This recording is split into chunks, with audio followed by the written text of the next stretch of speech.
Today's presentation is about how to grow long, nice, beautiful hair on raw plant-based diet. And my tips will be, in a way, repetitive because I always say those things when I give my any recommendation-related videos.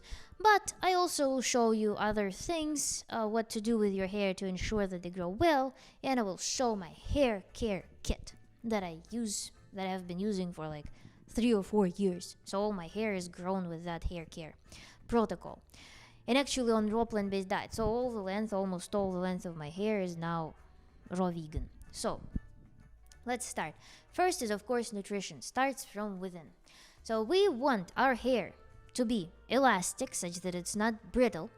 We want our hair to grow. We want as many active follicles as possible, and we want fast cell replication such that we grow hair fast. And what are those components? What do these components correspond to?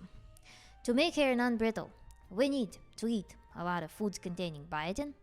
We need to eat a lot of, in general, amino acid rich foods, and this is of course really well hit with such foods as hemp, pumpkin seeds, and nuts and the other seeds.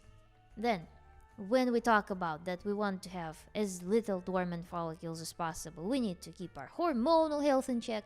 So our thyroid, our sex hormones, so we need such minerals as iodine, as selenium, as zinc. So with that in mind, we of course need to focus on eating seaweed, Brazil nut, and also seeds, pumpkin seeds, hemp seeds, and so on. Hemp seeds, hemp seeds, hemp seeds. I will scream it multiple times. Hemp seeds, such that you all buy a bag of hemp seeds and start consuming them now, today, with my beautiful porridge with recipe down in the description box below. So, and then another mineral that we need to ensure that we have as little dormant follicles as possible is of course iron, because we need to form hemoglobin that will be delivering oxygen to our follicles, making sure that they all operate nicely, and not only our essential organs operate to some degree and the rest is like in lethargy. No, we need to get enough of that. And again, leafy greens, seeds, and nuts, sprouted legumes, they all will promote that. And in order to metabolize iron, we need a lot of vitamin C, so we get synergistic effect by eating greens, by eating vegetables and fruits on raw plant-based diet. And then, in order to grow our hair fast, we need to think about, are we getting enough folic acid or not? And in fact, raw plant-based diet is superior in terms of providing enough folic acid into your diet. And please again and again consult with my video in which I'm showing balanced raw plant-based diet that is very potent, that I have been following for a couple of years now. Please find the description box below, because that video proves that all of those components hit and exceed in a very huge surplus in some aspects RDVs. So on raw food is totally possible to gather a diet that will be nutritionally complete. And then what else do we need to focus on? We need to absolutely think about how we care about our hair. Because yes, your hair can be naturally brittle or you can make it brittle. So if you want to grow hair, if you have a goal to hit your genetic limit, and I want to be the first person who will say that that beautiful hair is genetically predetermined. Yes, it is. But everybody has their own genetic limit. And many people never reach it. Many people never know what their body can operate like, because they eat crap and they eat excess calories but not enough nutrients. So they're full in a way. Their appetite is satiated in some way, in a way that they makes them sluggish, heavy, and low energy, but at the same time their body is starving. It doesn't get enough of what it craves, really.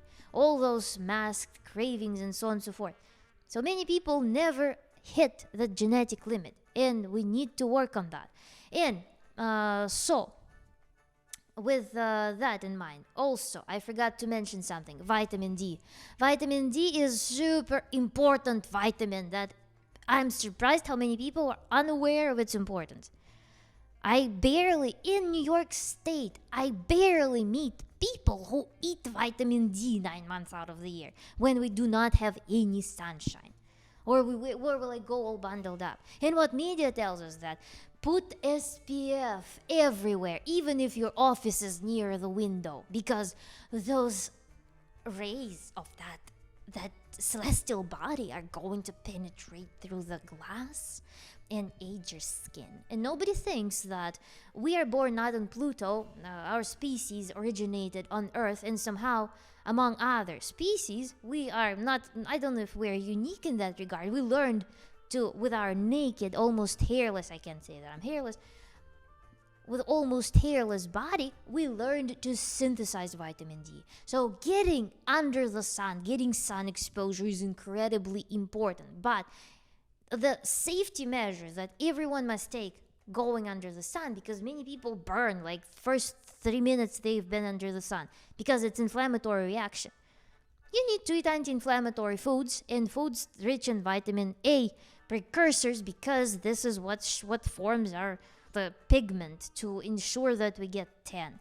So we need to eat a lot of anti-inflammatory foods and pigment development promoting foods in order to get enough sun. But sun is so important for hair growth. Vitamin D is important literally for everything in the body. Everything. It's structural integrity, hormonal health, immunity, everything. Your mood, how your brain works. So it is a foundational interaction between people and the sun. And we need to make sure that we do this too for hair health as well, starting from like mineral absorption and ending with all our hormonal glands that work in relationship with each other, with pituitary gland as well. All of those hormonal glands must also depend on vitamin D consumption. So we need to ensure that we get enough sun exposure, and in winter we supplement with vitamin D. I was on 1,000 international units in winter a couple of years ago, and I went to do blood work. I was approaching the middle of the normal range of vitamin D. So for me, as a like pretty small individual, this was barely enough. So if you live in the northern hemisphere, far from equatorial zone, it is absolutely mandatory to supplement with vitamin D. And in fact, it doesn't really readily get absorbed and converted from dietary sources, so it is much better to teach your body to interact with the sun properly. And this is another huge thing, vitamin D. I could scream about all of those things that I just mentioned for literally anything. We're all considering particular cases that are facets of healthful body. So it's kind of pointless to break it down into sections, but people come because of specific concerns. So this is probably valuable because people are like, oh, how to grow hair? Okay, let's see. And they will learn that, if I do this, then probably other spheres of the body operation will improve as well.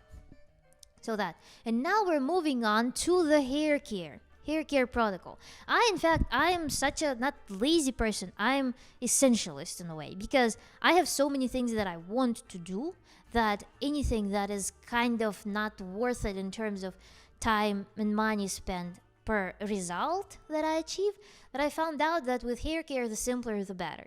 So I was struggling to find my shampoo until 3 years ago I discovered Kalia. So here is Kalia. I use this series. I use just shampoo and conditioner from Hydrating series. I buy them in those large bottles because sometimes I like to switch things around, so I don't buy huge jugs. But yeah, there will be a link in the description. Please click, get some discount off your first order from Kalia website. I cheerlead for Kalia the most, and I give it to everybody. I tell about Kalia to everybody because it's the best shampoo, and I'm like pretty picky in terms of hair care. I tried shampoos that are like $50 a bottle, shampoo and conditioner, and it would be like smells expensive, but then after 3-5 uses you're like it feels sticky, it feels greasy, so they kind of overdo. Kalia, I don't know how they hit this formula. It's just the most perfect formula on the planet. So yeah, I don't do any hair oiling. I don't do any scalp oiling. Maybe once and a half a year, I will have this moment when I want to do a spa at home. But that spa at home, I don't know, it doesn't do anything when it's done so infrequently. And so all those oilings and stuff, they just make so much mess and they're rarely worth it. I rarely have a day when I can just be like, okay, today is my self-care day, and I don't have that. I need to run. I need to like get up and run and do things. Otherwise, I just become crazy. So yeah, I don't have that routine, so I'm not the person to come for advice for that. But I feel like Kali is sufficient, really. They have other products too. I like their leave-in spray conditioner. And another trick that I sometimes do, I dissolve a little bit of conditioner into the water. I have some spray bottle. I dissolve it a little bit, like, I mean, a drop or like some water. Shake it well and apply it to my hair as like leave-in. So it also can be done. But don't make huge bottles of that, because formulas, all like water-based formulas, they're usually calculated in terms of how much preservative you add to them. If you dilute them with water, then you dilute the concentration of preservative, so the formula will go bad. So I just do it like for a couple of uses max. Then another thing that I don't do that typically is done to hair. I don't use some like super mega special brushes. I have one brush that's from 2014. I mean, it's shameful to demonstrate because it looks so rough now. It's covered in some enamel, I think, or it's some just plastic covered in some paint. I don't know. But it's already in some rough shape. I won't show it, but it's flexible bristles with super thin bristles. So it's like polishing and detangling. And it's really amazing. I also have a massaging brush that I don't use because it's made of sandalwood. I bought it because I was like in some... I grew my hair, so I had... every several years, I had moments that I would just grab scissors and chop my hair. And when I do this, I usually stop YouTubing. I stop posting on Instagram, and I literally just grow my hair. And it feels really great for the first like 24 hours, and then I wake up and I'm like, who is this? It's not myself. So I start passionately growing hair, and that's when I invest in a bunch of additional stuff for hair care. And so that's when I bought my sandalwood brush that I'm not showing here as well, because it has broken bristles. And also with hair, it goes on those massaging things. You have the gap between the bristles and the rubber cushion, and usually hair gets trapped there, and it's super disgracefully being pulled out of the scalp. So I don't like them. Instead, I use this one for a massage, and it works similar to gua sha. I don't know if you're familiar with gua sha, but gua sha is basically this like flat plate that you use to like scrape your face, scrape scalp, and they suggest this massage for scalp. I tried doing this. It's very inconvenient on hair, so instead I just employed this little thing. It has very dull teeth, and it works like gua sha but distributed. So I just do this type of massage. It's very cool. It's painful if you have a lot of tension in the scalp, which I currently have. I need to calm down. But yeah, it works wonders. So I use this one also. This is convenient thing to use for shower when I want to spread conditioner onto my hair. So this is another thing that I use. And then other thing that I like to use for my hair is some form of essential oils or mixtures of essential oils. I use orange. It doesn't do anything to my hair. It's just my hedonistic trick. I just spread it on my hair, on the ends, for flavor, for fragrance. Then another thing that I noticed that I stopped using was this. This is just like savage piece of, you know what? That creates wave in the hair that, I stopped wearing all those tight things with a scrunchie. My scalp is screaming just while I'm looking at this thing. And I also don't use like any of these looser scrunchies because they also play on my nerves. So basically, if I make a ponytail with this thing, with this loose one, I start being very nervous because I feel like it's about to fall down. And I like high ponytails or buns or hair down, like completely. I don't like low ponytails because they make me look like I am 40-year-old mother of 7 who divorced, and is not going to have any hopes in life. Then this thing is the only thing that I use in terms of scrunchies. It's very nice for making buns.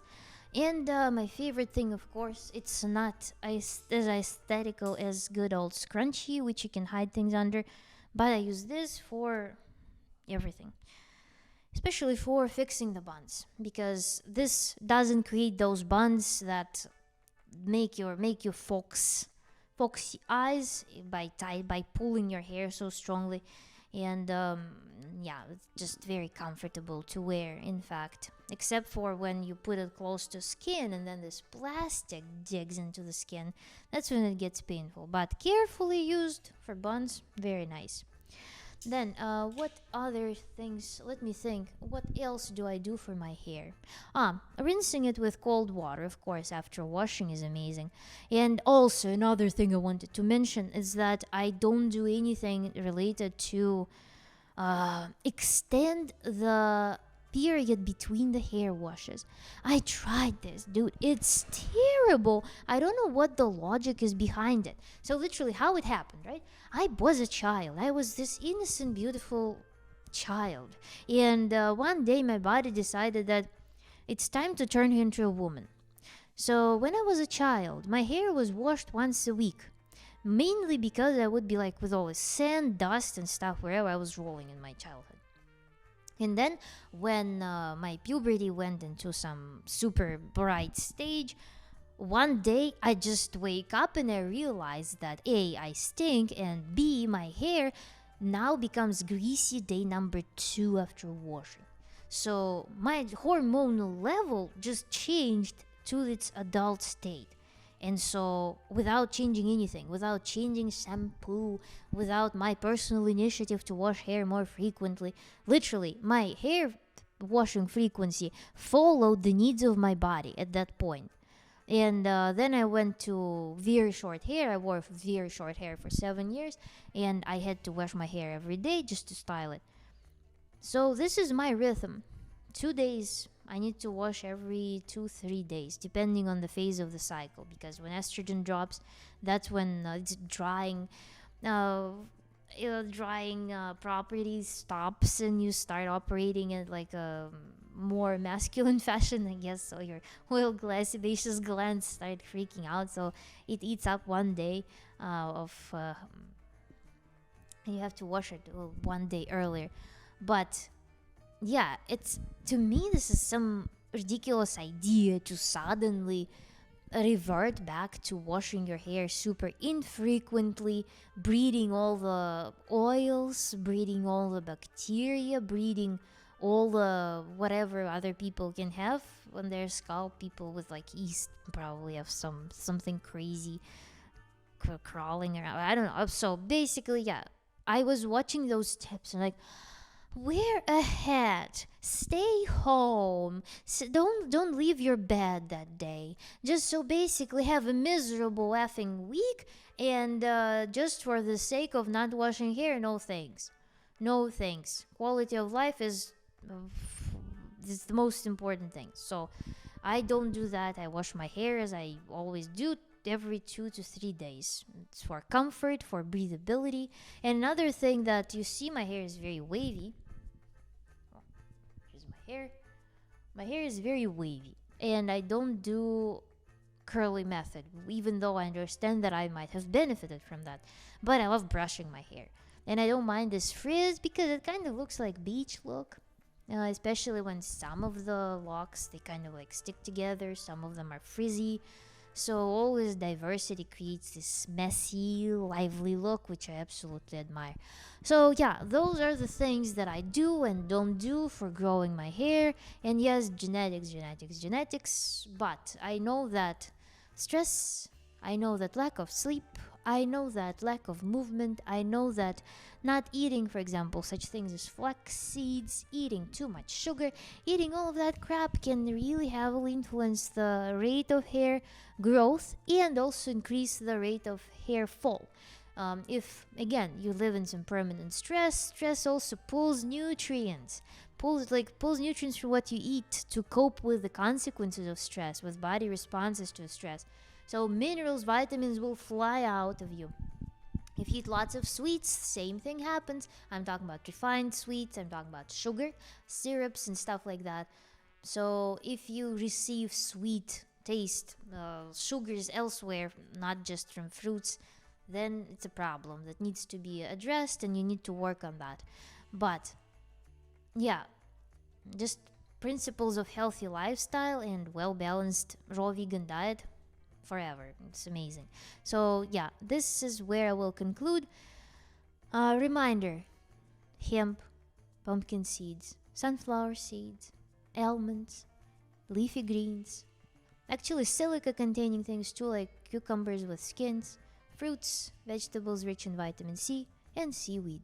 Seaweed.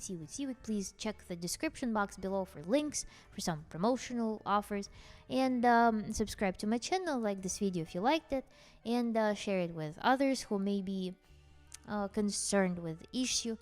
And bye.